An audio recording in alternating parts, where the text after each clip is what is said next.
tamin'ny 17 volana Aogositra ifo 17 Aogositra dia nogadraina teto amin'ny fiangonana Ambatonakanga Arasalama Martyr malagasy voalohany alohan'ny hamonoana azy teny Ambohipotsy ka dia rehefa nitsahatra amin'ny fanenjena tamin'ny taona 1979 ka tavaverina teto Antanindrazana indray ireo misionera izay nilohan'ny mpanjaka dia nanapa-kevitra fa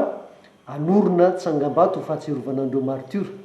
ka dia ny fiangonana Ambatonakanga no naorina voalohany indrindra ary natao trano vato miaraka amin'ireo trano vato telo sisa miaraka aminy mba ho fahatsiarovana ny martyr teto amin'ny tanindrazantsika.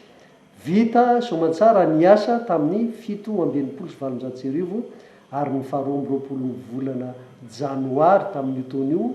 no nanokanana ny fiangonana trano vato Ambatonakanga izay mariako ihany hoe trano vato voalohany indrindra teto an-tanindrazantsika mba fahatsiarovana Andrasalama izay nogadraina tao alohan'ny hamonoana azy.